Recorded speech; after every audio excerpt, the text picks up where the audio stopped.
Why won't you talk to me? I asked. I've decided not to talk to people I don't know. I understand. I'll go away. Living with my husband's parents, they completely ignored me. I thought my mother-in-law might ignore me, but I never expected my father-in-law to treat me the same way. There was a reason why they changed. It was because my sister-in-law, who didn't like me, came back home. Since she returned, our peaceful life together turned upside down. Don't regret it, okay? You think I'll regret leaving? Think again, meanie. I packed my things and left my in-laws' house. Just 3 days after I left, there was chaos in their home. I met my husband at work. He worked in sales and often came to my office, and I was his main contact. As we spent more time together in meetings, I started to like him. He was caring and kind, tall, and not exactly what you'd call handsome, but he had a charming personality. He was well liked, but for some reason, he said he liked me, and we started dating.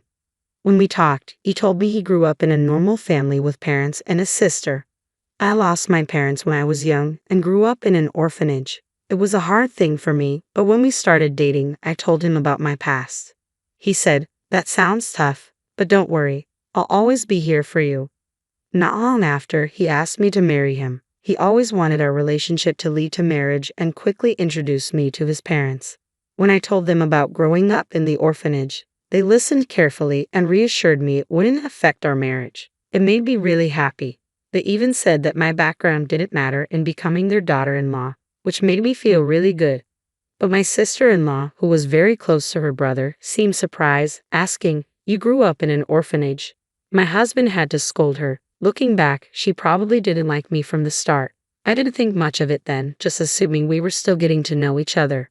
Before we got married, my husband and I talked about moving in with his parents. We thought about it seriously, but I decided to keep my job. My husband was going to be transferred soon, and although I considered quitting to move with him, my career was going well, and I had just been given more responsibilities at work. We discussed it and agreed he would move alone. After our wedding, I wanted to enjoy being newlyweds for a while. I even thought about visiting my husband during long weekends to have a May vacation together. Moving in with my in-laws right after getting married seemed a bit overwhelming, but my husband probably felt more comfortable living with them. Also, he might have wanted us to live together to ease his mom's worries. Since I lost my parents when I was young, I always wished for a family, so living with them didn't seem entirely bad. Besides, my in-laws had always been nice to me, and I grew to like them. It was tough juggling work and my role as a daughter-in-law, but having a family made me happy and complete. One day, my father-in-law came to me with a surprising request. It was the beginning of some trouble in our seemingly happy living arrangement. It happened when my usually anxious mother-in-law, who often acted bossy towards my father-in-law, was out shopping. I was getting ready to do some cleaning on my day off when my father-in-law asked to talk to me. "What's up?" "Well, I don't want my wife to find out, but I need to take time off from work." "Time off?" I asked, surprised. He explained that he'd been having problems with his boss and coworkers, and his health had gotten so bad that he had no choice but to take a break. My mother-in-law is a nice person, but she's always anxious and a bit overworried. Living with them, I notice how she tends to fret a lot, and my father-in-law walked on eggshells around her to avoid upsetting her. He had always been on the thin side, but lately I realized he seemed to have lost some weight. It would have been nice if my mother-in-law genuinely cared about my father-in-law's weight loss. But when he took a sick day because of a cold before, she said, "A cold? Everyone else at work is climbing the career ladder. You're always taking days off for health reasons. That's why you're not getting promoted." Instead of being concerned, she tended to criticize him. He probably tried his best to keep going, no matter how bad he felt. But his health got worse, and he secretly took time off to go to the hospital. He was struggling both mentally and physically.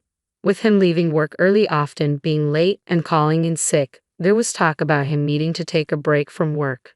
But he didn't want to upset my mother-in-law at any cost. If he suggested taking time off, she'd likely get really angry.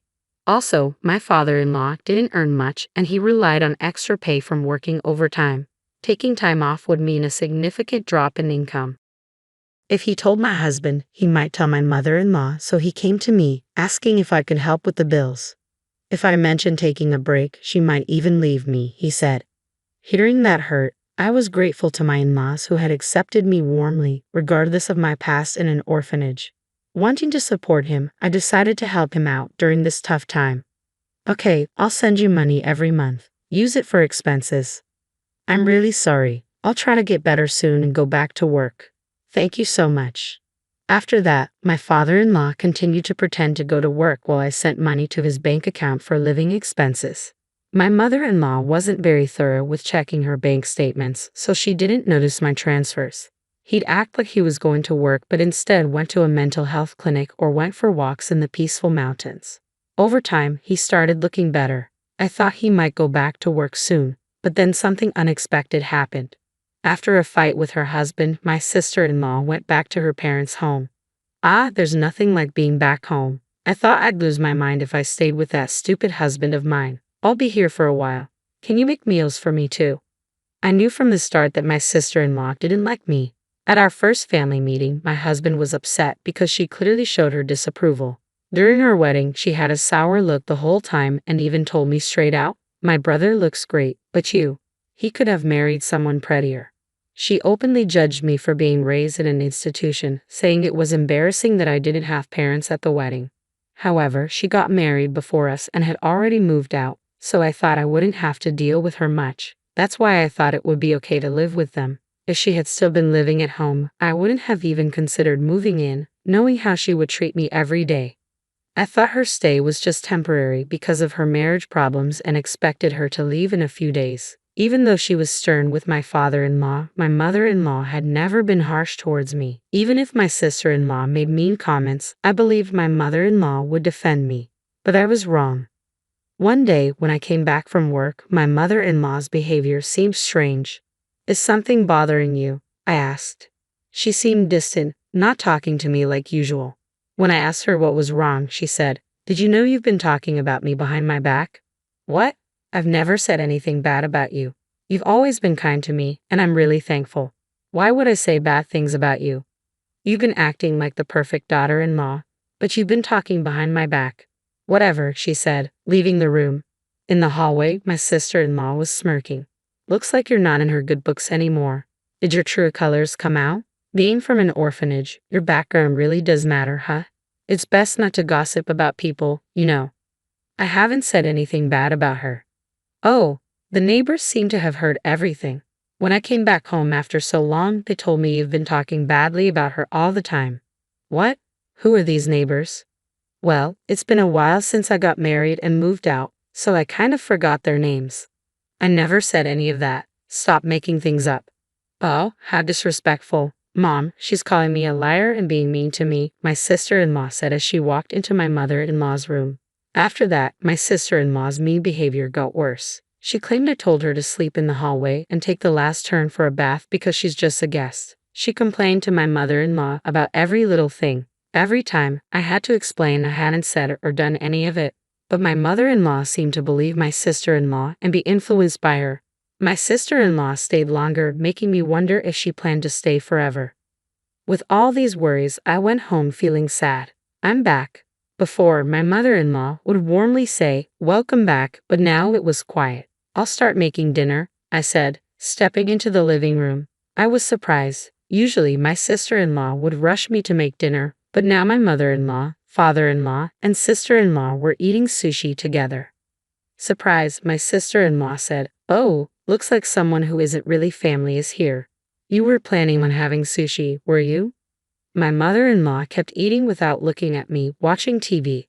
"If you wanted sushi, you should have told me. I came home right after shopping," I said. "Ha! No one said they wanted that," my sister-in-law replied, not even looking at me. "Hey, Mom, Dad, I went out with my friends during the day and got some delicious pudding. Let's eat together," my sister-in-law said, ignoring me.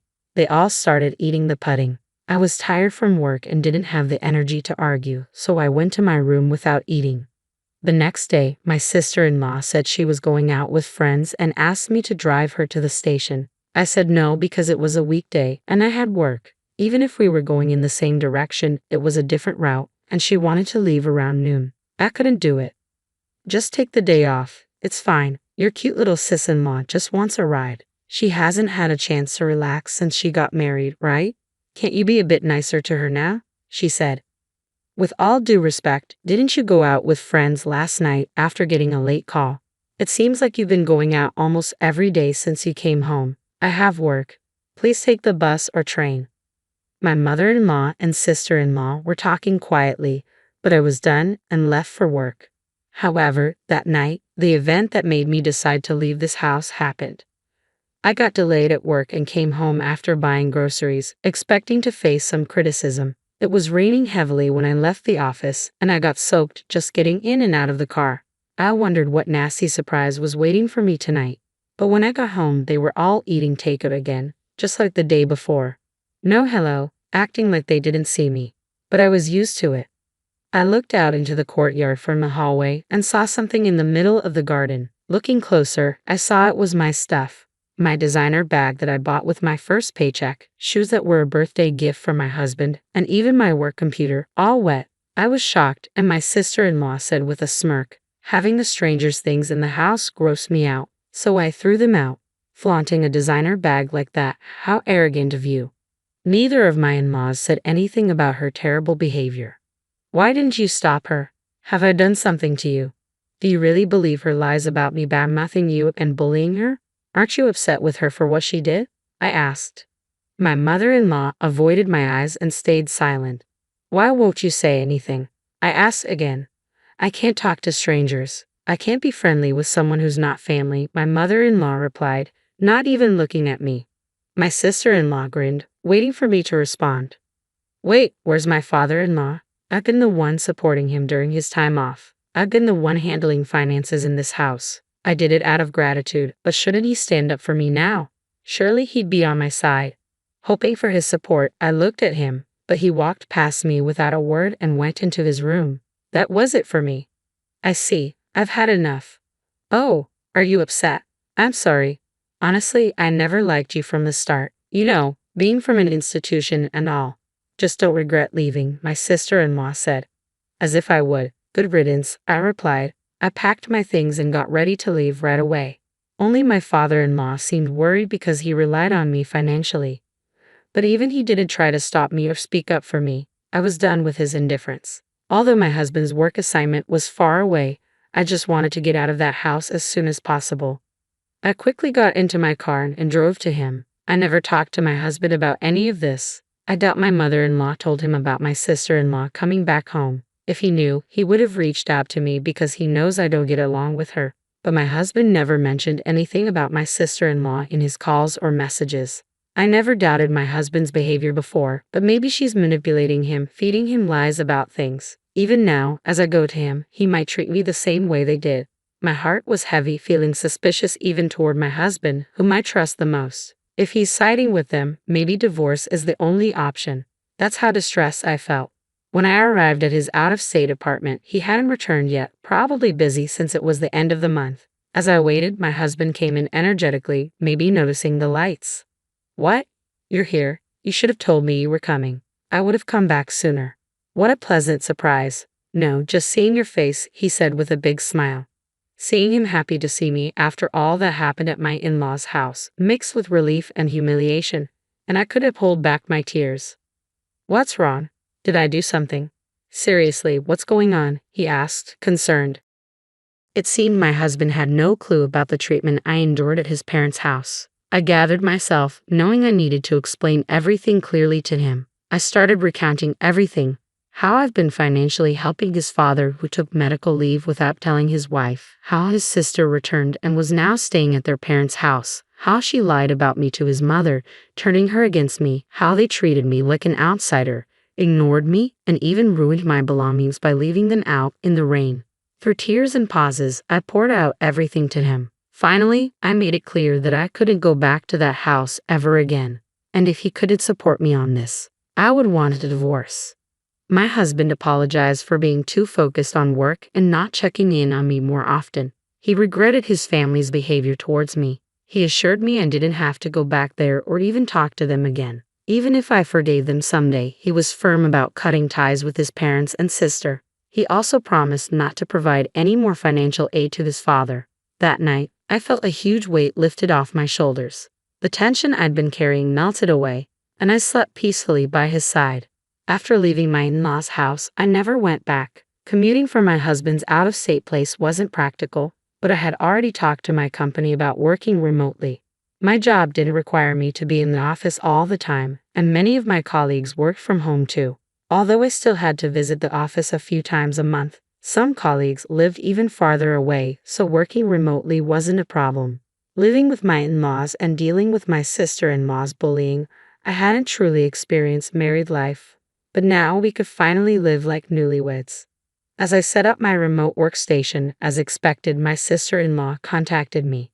It turned out that the day after I left their house was my father-in-law's payday. My mother-in-law usually takes out a certain amount and transfers it to their household account, but this time she couldn't. It was only then that she realized I had been helping them financially during my father-in-law's time off. "Hey, why didn't you tell me you were covering the living expenses?" He asked me not to, saying he didn't want you to know, so I kept it to myself. Anyway, we're running out of money for living expenses, and there's no one to cook or do laundry. The place is a mess. As his wife, you need to come back and take care of these things and send money quickly. How heartless. I already told you, didn't I? I have no intention of going back to that house or being treated like your maid. Why should I help people who hate me, ruin my things, and treat me like this? Aren't you his wife? Without your help, we can't pay the bills or even shop. That's exactly why I'm saying it. I'm an outsider, so it's none of my business, right? I hung up, ignoring my sister-in-law's complaints. She and my mother-in-law kept bothering me with calls and messages, but I ignored all of them. Even after my husband returned from work, they kept calling persistently. When my husband finally answered, he told them firmly, "I will forgive you for how you treated her, and I'm not sending her back to you. I'm not coming back either. I don't see you as my family anymore. Leave my wife alone, or you'll regret it." Considering my sister-in-law adored her brother and my mother-in-law heavily relied on him, they were probably shocked. A few days later, I got a call from my father-in-law. He said living with my mother-in-law and sister-in-law was getting too hard, and he begged me to continue the financial help. I'm grateful they accepted me when I married, despite growing up in an orphanage. But they didn't support me when I needed it, despite all the financial help I provided. I don't owe them anything. Why should I help those who joined others in ignoring me? I'll never assist you again. And with that, I ended the call. Later on, my persistent mother-in-law and sister-in-law shamelessly showed up at my workplace. Since I was already working remotely and had a bad feeling about them, I had informed my company about the situation. Security was alerted right away. They caused a scene, demanding that the company make me send money back home. When my husband heard about it, he said, "Report them to the police." My colleagues were supportive, saying, "I can't believe you had to live with those people. Focus on your remote work with your husband." As for my in-laws, my father-in-law's health declined under the pressure from my mother-in-law and sister-in-law, and he eventually quit his job. My sister-in-law tried to return to her husband's family, but he refused to take her back. The town quickly learned about her drama at my workplace, causing an uproar at her in-law's place. The real reason for their fight was her affair, and this incident added to their problems, leading to an immediate decision to divorce. Left without a home, my in-laws and sister-in-law moved to a cheap apartment, managing with part-time jobs. As for my husband and me, we're finally enjoying peaceful days, feeling mentally and physically fulfilled. Recently, we found out we're expecting a child, and we couldn't be happier. We're eagerly awaiting the day we meet our baby, cherishing our time together.